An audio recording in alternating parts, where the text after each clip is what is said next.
বিচার বিভাগীয় তদন্তে বিদেশি প্রযুক্তিগত সহায়তা নেওয়া হবে বললেন প্রধানমন্ত্রী।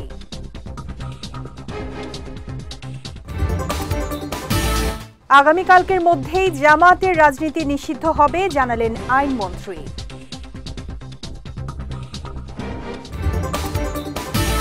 এবং সহিংসতায় নিহতদের স্মরণে দেশ জুড়ে একদিনের শোক পালন।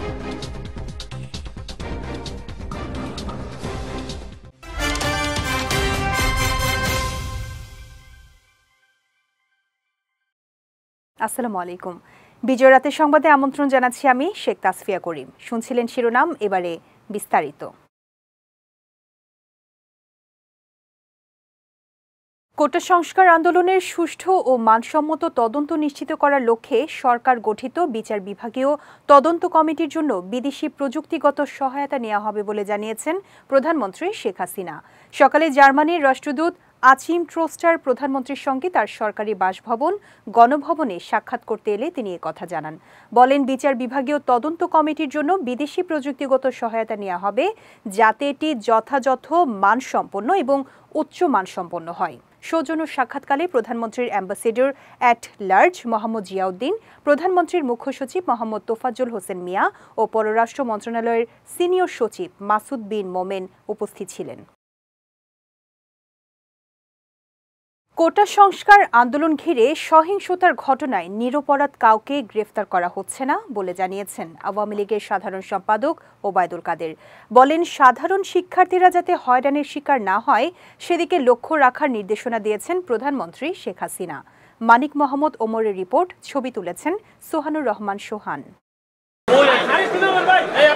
মঙ্গলবার সকালে রাজধানীর বঙ্গবন্ধু এভিনিউয়ে আওয়ামী লীগ কার্যালয়ে যৌথ সভার আয়োজন করে ক্ষমতাসীন দলের সাধারণ সম্পাদক ওবায়দুল কাদেরের সভাপতিত্বে সভায় কেন্দ্রীয় নেতারা ছাড়াও ঢাকা মহানগর উত্তর, দক্ষিণ ও ঢাকা জেলা আওয়ামী লীগ এবং বিভিন্ন সহযোগী ও ভাতৃপ্রতিম সংগঠনের সভাপতি, সাধারণ সম্পাদকরা উপস্থিত ছিলেন। সভা শেষে গণমাধ্যমকে ওবায়দুল কাদের জানান, দলীয় সিদ্ধান্ত অনুযায়ী কোনো নিরীহ ব্যক্তিকে হয়রানি করা যাবে না। এ সময় স্বরাষ্ট্রমন্ত্রীর প্রতি আহ্বান জানিয়ে তিনি বলেন, গ্রেফতারের সংখ্যা বেশি দেখানোর জন্য পুলিশ যেন নিরপরাধ কাউকে গ্রেফতার না করে। কোনো নিরপরাধ ব্যক্তিকে আমাদের জানা মতো আটক করা হচ্ছে না এবং নিরীহ তথা সাধারণ শিক্ষার্থীগণ যাতে হয়রানির শিকার না হয় সে লক্ষ্যে মাননীয় প্রধানমন্ত্রী শেখ হাসিনার নির্দেশনা রয়েছে। 14 দলের যৌথ সভায় জামায়াতের রাজনীতি নিষিদ্ধের বিষয়ে সিদ্ধান্ত হয়েছে উল্লেখ করে আওয়ামী লীগ সাধারণ সম্পাদক বলেন, এই সিদ্ধান্ত বাস্তবায়নের প্রক্রিয়া কি হবে তা পর্যালোচনা করে শিগগিরই এই বিষয়ে ব্যবস্থা নিতে চায় সরকার। জামাত শিবিরের রাজনীতি নিষিদ্ধে 14 দল সর্বসম্মতভাবে সিদ্ধান্ত গ্রহণ।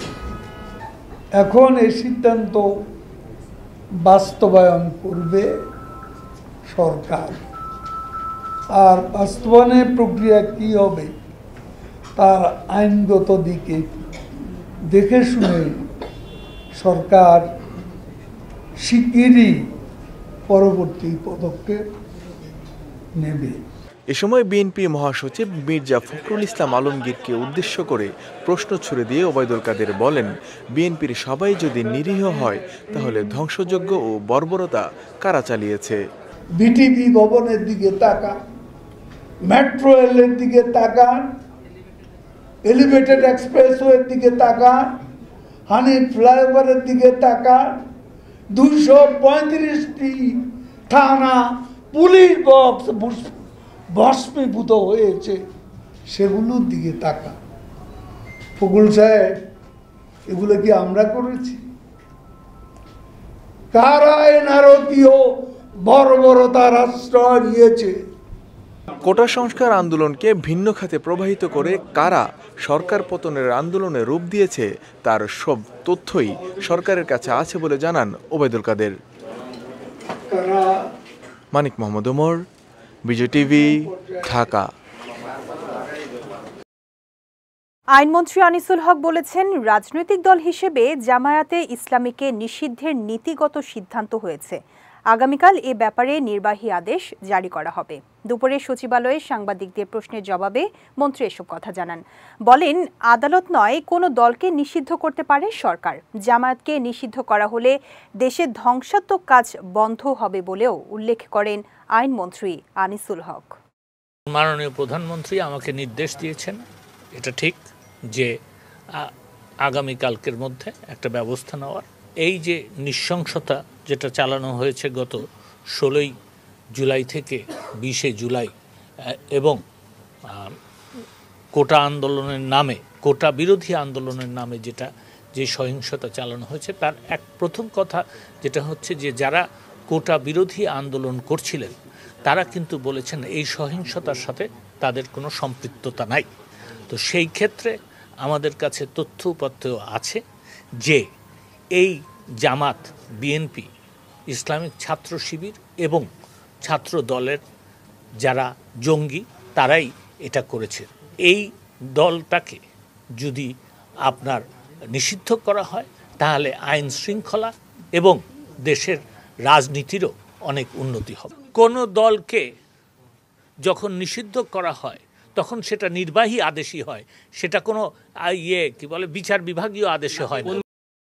কোটা সংস্কার আন্দোলনকে কেন্দ্র করে সহিংসতায় নিহতদের স্মরণে আজ সারা দেশে পালিত হয়েছে একদিনের রাষ্ট্রীয় শোক। এদিন নিহতদের স্মরণে বুকে কালো ব্যাজ ধারণ সহ তাদের আত্মার শান্তি কামনা করে সকল ধর্মের উপাসনালয়ে প্রার্থনা করা হয়।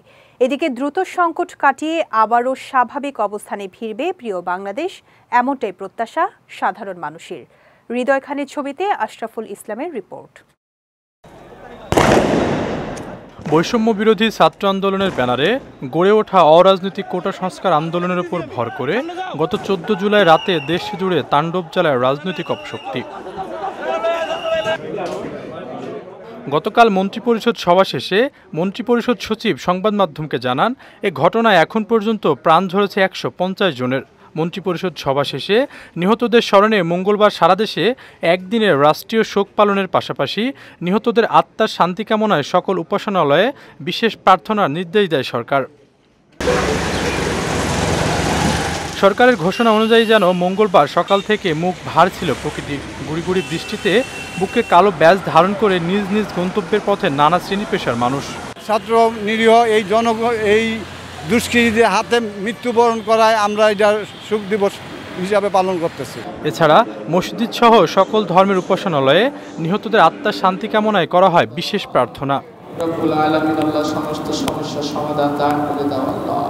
চলমান সহিংসতা এড়াতে মাঠে থাকা সেনা সদস্যরাও তাদের গাড়িতে কালো পতাকা ব্যবহার করে গভীর শোক প্রকাশ করছেন সংঘর্ষে আত্মদানকারীদের উদ্দেশ্যে।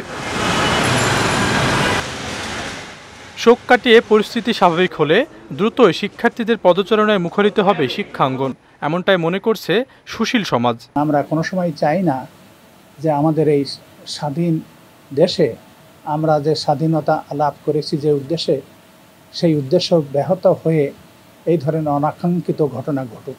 শিক্ষার্থীদের অহিংস আন্দোলনকে পুঁজি করে দেশের সম্পদ বিনষ্ট সহ যে অপশক্তি শতাধিক মানুষের প্রাণ ঝরিয়েছে, তাদের বিরুদ্ধে রুখে দাঁড়াবে অদম্য বাংলাদেশ, এমনটাই প্রত্যাশা সকলের। আশরাফুল ইসলাম, বিজয় টিভি, ঢাকা। দেশের চলমান পরিস্থিতিতে ব্যাংকসহ 4টি বড় খাতে সাইবার হামলার আশঙ্কার কথা জানিয়েছেন ডাক, টেলিযোগাযোগ ও তথ্য প্রযুক্তি প্রতিমন্ত্রী জুনায়েদ আহমেদ পলক। দুপুরে আয়োজিত সংবাদ সম্মেলনে এ তথ্য জানান প্রতিমন্ত্রী। বলেন, গত 10 দিনে 8টি প্রতিষ্ঠানসহ 70টি শিক্ষা প্রতিষ্ঠানের ওয়েবসাইটে 50,000-এরও বেশিবার হামলা চালিয়ে ক্ষতি করার চেষ্টা হয়েছে। সায়ন সাব্বিরের রিপোর্ট। মঙ্গলবার দুপুরে রাজধানীর আগারগাঁওয়ে বাংলাদেশ কম্পিউটার কাউন্সিলের সম্মেলন কক্ষে সাম্প্রতিক সময়ে সাইবার নিরাপত্তা বিষয়ক জরুরি সভার আয়োজন করে আইসিটি বিভাগ। সভায় প্রধান অতিথি হিসেবে উপস্থিত ছিলেন ডাক, টেলিযোগাযোগ ও তথ্য প্রযুক্তি প্রতিমন্ত্রী জুনায়েদ আহমেদ পলক। ব্যাংক, গার্মেন্টস, বিদ্যুৎ ও জ্বালানি খাতে সাইবার হামলার আশঙ্কা আছে উল্লেখ করে পলক বলেন, গত 10 দিনে 50,000-এরও বেশিবার হামলা চালিয়ে 8টি প্রতিষ্ঠানের ওয়েবসাইটের ক্ষতি করার চেষ্টা করা হয়েছে। এছাড়াও দেশের 70টি শিক্ষা প্রতিষ্ঠানের ওয়েবসাইটেও হামলা হয়েছে বলে জানান প্রতিমন্ত্রী। আমাদের জানা মতে প্রায় 50,000-এরও বেশি বার হামলা হয়েছে গত 10 দিনে। 8টা ওয়েবসাইটে এই ধরনের একটা আক্রমণ করার প্রচেষ্টা হয়েছে। তবে আমাদের সরকারের কোনো প্রতিষ্ঠান থেকে কোনো অর্থ বা উপাত্ত চুরি হয়নি। সম্প্রতি দেশে ভিপিএনের ব্যবহার 5000% বেড়েছে জানিয়ে পলক বলেন, ইন্টারনেটের গতি নিয়ে সরকারের পক্ষ থেকে কোনো বাধা নিষেধ নেই। তবে ভিপিএন ব্যবহারের ফলে ইন্টারনেটের গতি কমে যাচ্ছে বলে দাবি করেন প্রতিমন্ত্রী। গতি আমরা কিন্তু কোনো রেস্ট্রিকশন রাখিনি। আমরা বিটিআরসি, আমাদের যে বাংলাদেশ টেলিকম রেগুলেটরি কমিশন, আমাদের দিক থেকে সম্পূর্ণভাবে আমরা এটা অবাধ এবং ছেড়ে দেওয়া হয়েছে। কোথাও কোনো বাধা নাই, কোনো রেস্ট্রিকশন নাই, কোনো গাইডলাইন নাই। ভিপিএন ব্যবহার যারা করছে তখন কিন্তু অন্য দেশের আসলে নেটওয়ার্ক ব্যবহার করছে। ফলে এই যে বিদেশে যে ব্যান্ডউইথে ট্রাফিকটা বেড়ে যাচ্ছে, এটা একটা অন্যতম কারণ যে অনেক সময় মোবাইল 4G নেটওয়ার্কে অনেক ইন্টারনেট একটু স্লো পাচ্ছে, মানে মেইন ব্রডব্যান্ড কানেক্টিভিটি, এটা একটা অন্যতম কারণ বলে আমাকে বলা হয়েছে। এ সময় সাইবার হামলা থেকে বাঁচতে সম্ভাব্য ক্ষতি প্রতিরোধ করতে 4 ধরনের প্রস্তুতি নেওয়ার পরামর্শ দেন ডাক, টেলিযোগাযোগ ও তথ্য প্রযুক্তি প্রতিমন্ত্রী। Penetration, Shayan Sabbir, Bijoy TV, Dhaka. Red, blue and white, এই 3টা পলিসি অ্যাপ্লাই করতে চাই। স্বল্প দূরত্বে চলাচলকারী যাত্রীবাহী ট্রেন আগামী বৃহস্পতিবার থেকে চলাচল শুরু করবে। কারফিউ শিথিল থাকার সময়টাতে মেল, লোকাল ও কমিউটার ট্রেন চলাচল করবে। তবে পরিস্থিতি বিবেচনায় পরবর্তী সময়ে দূরপাল্লা ট্রেন চালানোর সিদ্ধান্ত নেওয়া হবে। আজ রেল ভবনে এক বৈঠকে এই সিদ্ধান্ত নেওয়া হয়। বৈঠকে রেলমন্ত্রী মোহাম্মদ জিল্লুল হাকিমের সভাপতিত্বে রেলপথ মন্ত্রণালয়ের সচিব, বাংলাদেশ রেলওয়ের মহাপরিচালক সহ রেলের ঊর্ধ্বতন কর্মকর্তারা উপস্থিত ছিলেন। এর আগে কোটা সংস্কার আন্দোলন সহিংসতার জেরে 18 জুলাই থেকে বন্ধ হয়ে যায় যাত্রী ও মালবাহী ট্রেন চলাচল। গত বুধবার সীমিত পরিসরে মালবাহী ট্রেন চলেছিল, তবে বৃহস্পতিবার থেকে এসব ট্রেন চলাচল বন্ধ করে দেওয়া হয়। এবার জেলা সংবাদ।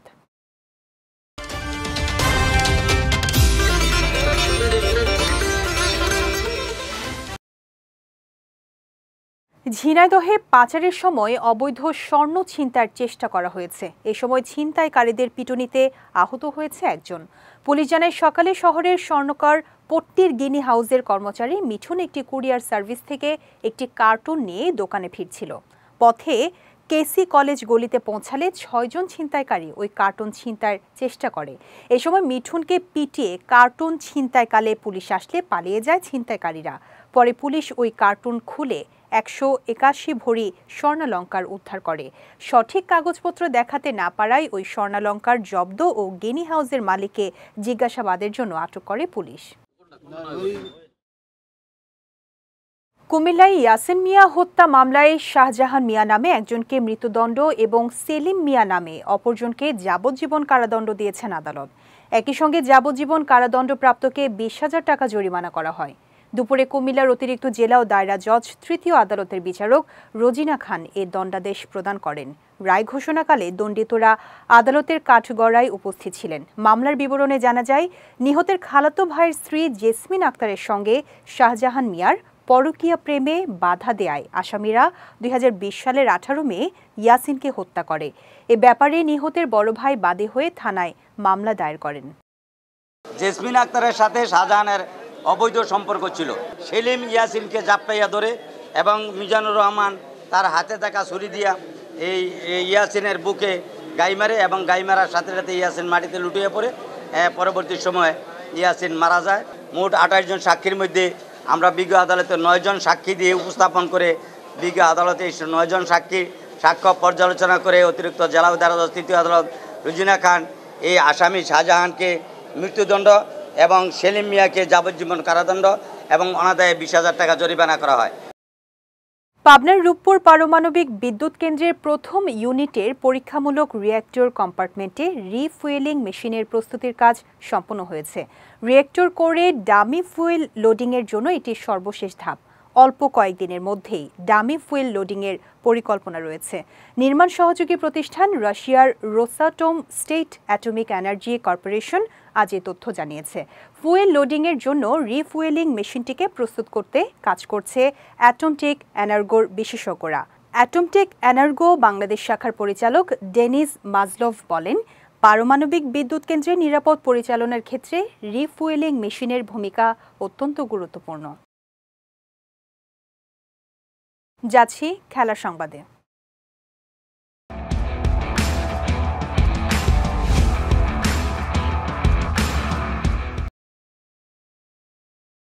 টেস্ট সিরিজে বাংলাদেশ এ দলের হয়ে আগামী 6 আগস্ট পাকিস্তানের উদ্দেশ্যে ঢাকা ছাড়বেন মুশফিকুর রহিম ও মমিনুল হক। এছাড়া মাহমুদুল হাসান জয় ও নাইম হাসানের মতো টেস্ট ক্রিকেটাররাও যাবেন পাকিস্তান সফরে। তবে এই সিরিজে সাকিব আল হাসান খেলবেন কিনা তা নিয়ে তৈরি হয়েছে প্রশ্ন। আগামী 12 আগস্ট পর্যন্ত ছুটি নিয়েছেন নাম্বার 75। মৌখিকভাবে পাকিস্তানের বিপক্ষে টেস্ট সিরিজ খেলার ইচ্ছার কথা জানালেও ক্রিকেট অপারেশনস নিশ্চিত না করা পর্যন্ত স্কোয়াড চূড়ান্ত করতে পারছেন না নির্বাচকরা। তবে সবুজ সংকেত মিললে ম্যাচ প্রস্তুতি ছাড়াই টেস্ট খেলতে নামবেন সাকিব আল হাসান।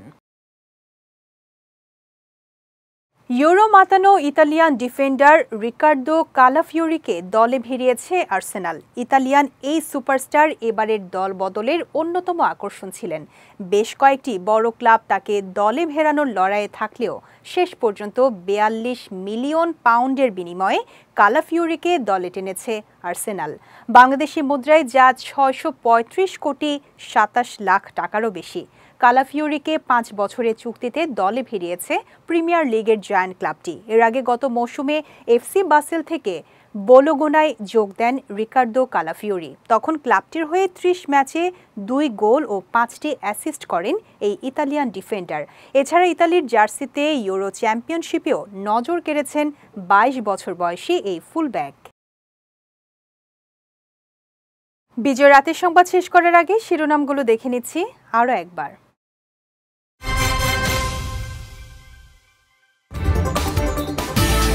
বিচার বিভাগীয় তদন্তে বিদেশি প্রযুক্তিগত সহায়তা নেওয়া হবে বললেন প্রধানমন্ত্রী।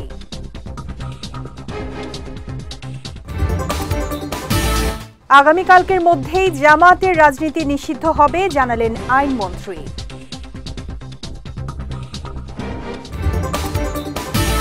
এবং সহিংসতায় নিহতদের স্মরণে দেশ জুড়ে একদিনের শোক পালন।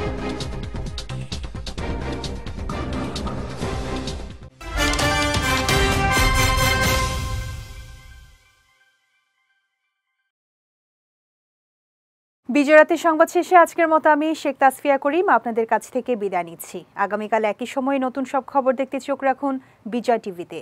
এছাড়াও আজকের বিজয় রাতের সংবাদের ভিডিও দেখতে পারেন আমাদের ইউটিউব এবং ফেসবুক পেজে।